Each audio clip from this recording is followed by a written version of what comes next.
Hello, my YouTube family. This is the OG Crypto New Jack coming at you with some juicy news. But before I begin, let me say I'm not a financial advisor.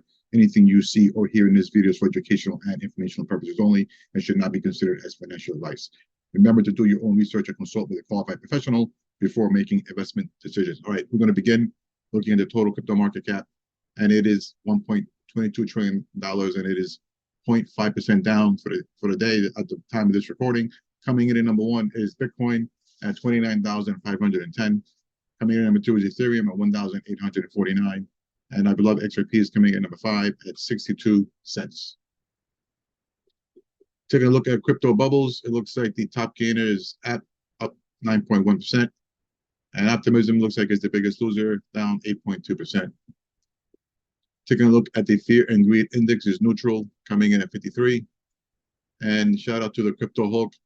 He put this out. Breaking: England officially chooses Ripple XRP as their crypto. Let me play the video.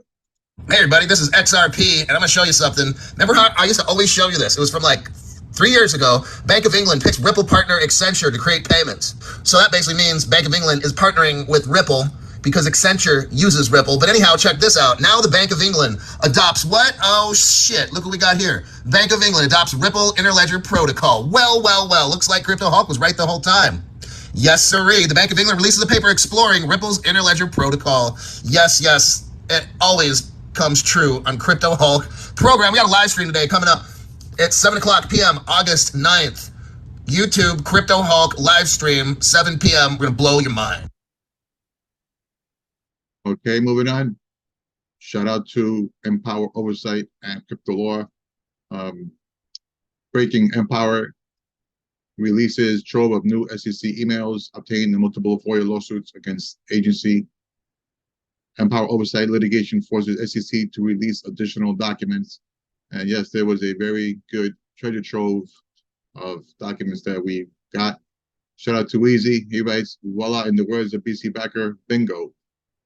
If we all are in agreement, him and lied on the oath when he said it was just a personal opinion, and there's just a lot of stuff in those documents.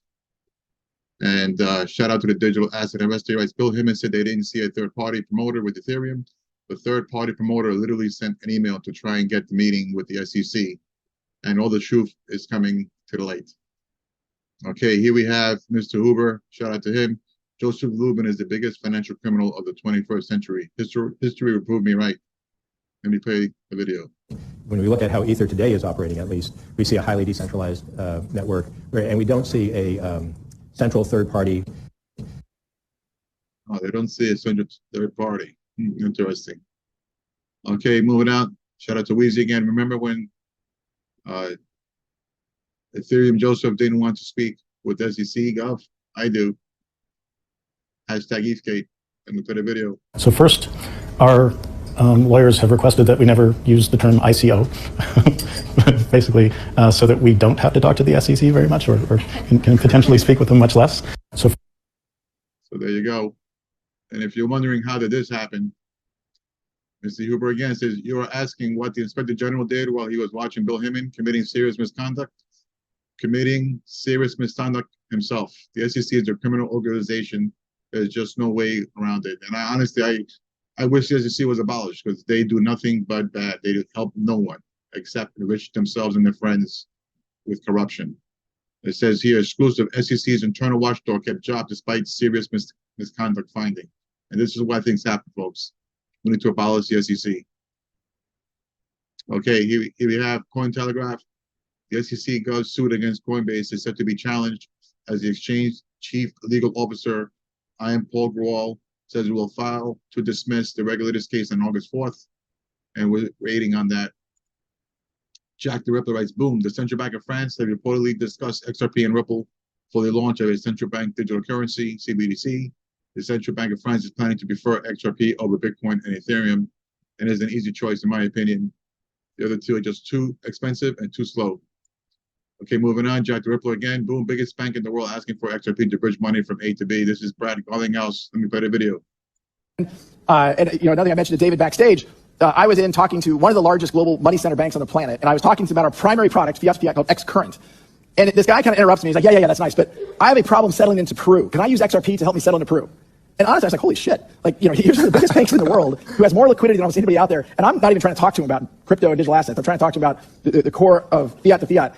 And he's already looking ahead and realizing that, look, this is something that can help me solve a problem in Peru. And I don't necessarily hold currency in Peru from an inflation point of view, or a regulatory risk point of view, compliance risk. So they're looking for other solutions. And again, if you solve a real problem for real customers, it's going to work out. Incredible. Exactly. Okay, moving on. Digital Assets Daily put this thing out. Ripple joins ISTA, enters the 1.2 quadrillion derivatives market, and that is major. It says here on the bottom, Ripple has joined ISTA, entering the 1.2 quadrillion derivatives market alongside major institutions like JP Morgan, Goldman Sachs. Oh, this is nice. Okay, shout out to Digital Perspective, where he writes, the chosen one, in regards to a tweet that the light shines in the darkness that they put out. I wonder what digital assets will be utilized. DTCC currently operates on paper for swaps that's being replaced with ION and XRP. Will have a role. They have R3 here. ISTA welcomes Ripple Labs as a member of elite global derivatives trade body. Shout out to the Cowboy Crypto. He writes, Sunil Bakshi is on the board of directors for international swaps and derivatives as ISTA, which Ripple just joined. He also happens to be the president and CEO of Citigroup Global Markets Japan. We know how big Ripple is in Japan, and we sure do. This is going to be big. And if you remember, SBI CEO Yoshitaka Kitao, he publicly stated that every bank in Japan will be using XRP by 2025. Looking forward to that. Okay, shout out to Kayla Long. She writes, congratulations to the new Kansas City Fed president. I reached out to him today. He'll be in Wyoming during his first week on the job. That is good to see. Moving on with Kayla Long again, she writes, oh boy, Prime Trust failure just took a big turn. Its receiver today filed to put into voluntary Chapter 11 federal bankruptcy. I was afraid for Prime Trust customers of this very outcome and discussed why in the debate with Mike Belshi on Z Guzz's podcast last month. And that is not good to see. Okay, moving on. The whale breaking. Hong Kong has launched a major cryptocurrency exchange, Hashkey Exchange. Okay, moving on.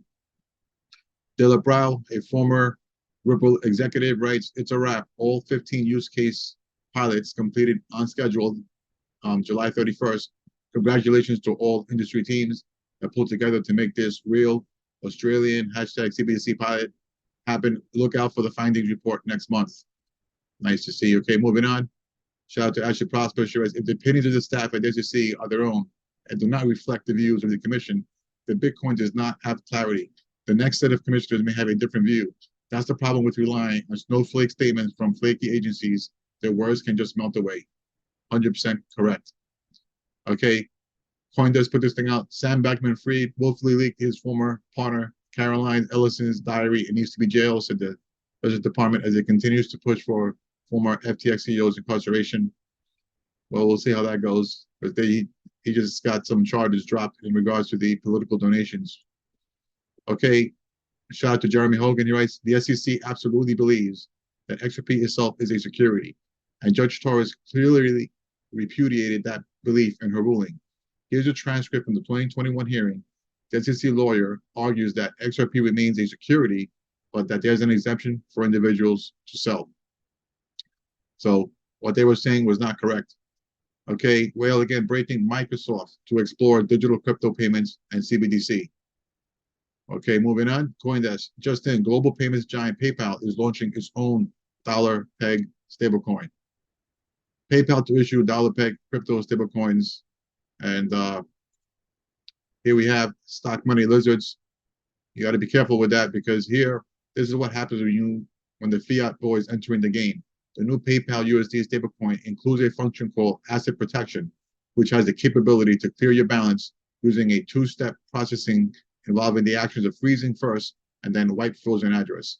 So basically, they can just take all of your crypto. So doesn't look I'm going to be using that anytime soon. Okay, here we have Ripple. We're thrilled to partner with Centigrade Earth to bring transparency, trust, and integrity to carbon markets. Love to see them moving forward. Ripple again, Hong Kong has a high concentration of developers in blockchain. We're excited to work with innovative businesses and financial institutions to move, manage, and tokenize value within Hong Kong and throughout Asia. Nice to see the progress. Okay, moving on. Well, again, Just in, BlackRock insiders say spot Bitcoin ETF approval expected within 6 months. Well, time will tell. That's correct. We'll see. Okay, here we have Gemini. Since the lawsuit ruling on July 13, they have been teasing about relisting XRP, and this is the third tweet that they put out, and this was from just yesterday, where they write, expressing excitement about XRP. I just hope they just go ahead and do it, and when they do, I sure hope they don't do what Coinbase did, where Coinbase relisted XRP to every state except New York. And for us New Yorkers, we're really getting the shaft here, because you don't have a decent, good on and off ramp to buy XRP. So if Gemini does, I'm not going to say the word relist, because I believe they never listed it to begin with. But if they do list XRP, I hope they have it listed for everyone, including New Yorkers. And there's no reason why they don't, because they have a New York bit license. They're licensed to sell crypto in New York. So there's no reason for them not to list it in New York. So we'll keep our fingers crossed.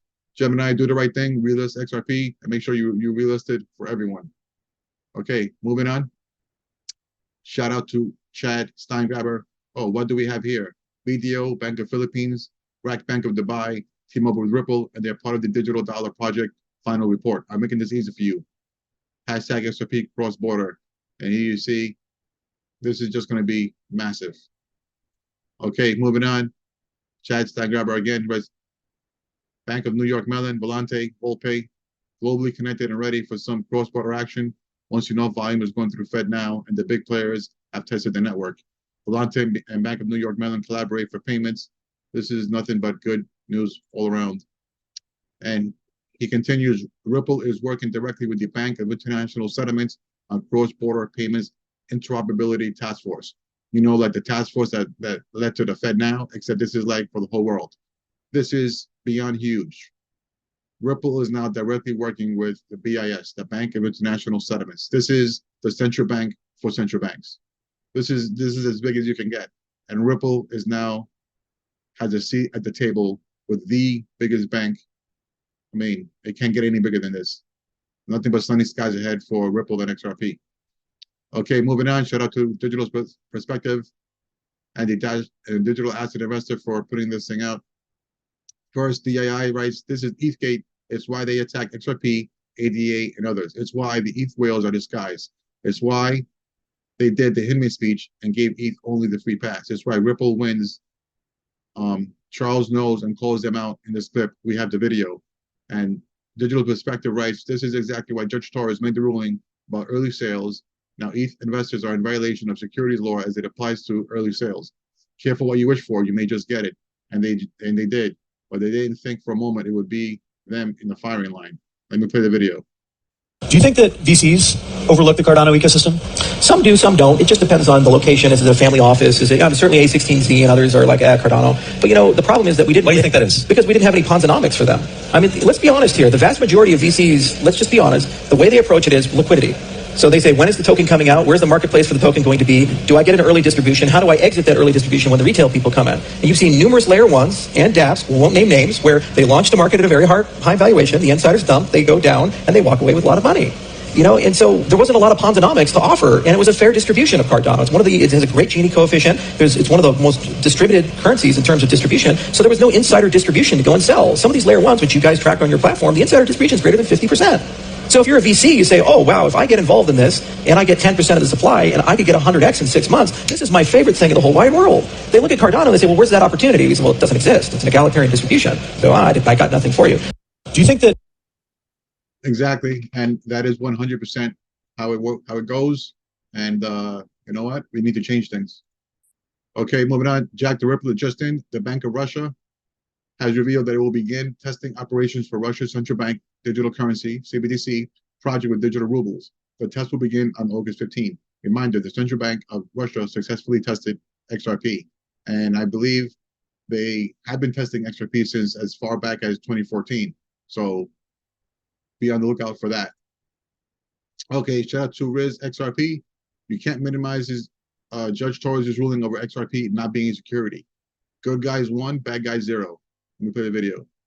The reason I did this is I wanted to just kill all the nonsense out there where everybody is acting like the Torres decision somehow has been minimized, okay, or trivialized because of the Rakoff decision. And the great thing to me, the great irony is that some of these people, right, we know people like Joe Lubin and others, they supported this case against Ripple and they supported the case against XRP. Those people called XRP a security. They tweeted it out. They celebrated it. They were like XRP holders. They laughed at us. They said, we're going to lose. And be careful what you celebrate, support, and ask for, because according to her decision, all those people that bought ETH or bought other tokens, who are venture capitalists, who are purchasing those tokens at that token factory, for example, all of those under the law constitute illegal securities according to the Torres ruling. So be careful what you ask for. And what ended up happening is good guys 1, bad guys 0. Next, the reason I... Exactly. Okay, moving on. Here we have, shout out to Jeremy Hogan. The individual defendant's trial will begin around May 2024. That means final judgment in this case won't be entered until late summer 2024. At the earliest, any appeal would go well into 2025. The gloves, on the other hand, now delays are good for XRP and Ripple. This is in response to Eleanor Tourette's tweet that she put out. Judge Torres says the court will seek to schedule a jury trial for the SEC Gov/Ripple case in the second calendar quarter of 2024. Torres has ordered both parties to submit blackout dates for trial by Wednesday, August 23rd. See the full deadline schedule below. And then a couple hours later, we get this. James K. Phelan put out, the SEC files letter outlining its basis for filing a motion for leave to file an interlocutory appeal regarding programmatic offers and sales to XRP buyers over trading platforms and Ripple's other distributions. And Jeremy Hogan responded to that and said, and the SEC continues to make questionable decisions, requesting an interlocutory appeal. Note, this is not appealing whether XRP itself is a security, it's just loses on the programmatic and individual sales issues. Okay, and here we have Bill Morgan, who responded to this as well. He writes, they actually waited until she made the pre-trial orders to file a motion for leave to file an interlocutory appeal and to stay the pre-trial orders he just made. Don't give them leave, judge. And I agree with that. And further on that thread, Mulamba writes, when the SEC wrote, the motion will also seek to stay the district court proceedings, including the recently entered scheduling order. Does that mean pause the jury trial proceedings? Any impact on the Torres decision regarding XRP programmatic sales? And Crypto Law responded to that, saying the trial has nothing to do with Judge Torres' ruling. She ordered the trial in her July 13th decision to decide the last narrow set of disputed facts related to aiding and abetting allegations against Brad Garlinghouse and Chris Larson. And we're going to end it here. Lastly, here we have Stuart Alderati, Ripple's chief legal officer. He writes, the SEC does not have the right to appeal just yet, which is why they are asking permission to file an interlocutory appeal. Ripple will file its response with the court next week. Stay tuned. And we all sure will. Okay, fam, that's going to do it for today's video. If you found this video to be helpful, would you please smash a like and subscribe? I would really appreciate it, and it doesn't cost you anything. Thank you much in advance. And the words of Stu Dog, keep your mind on your money and your money on your mind. Peace out, fam.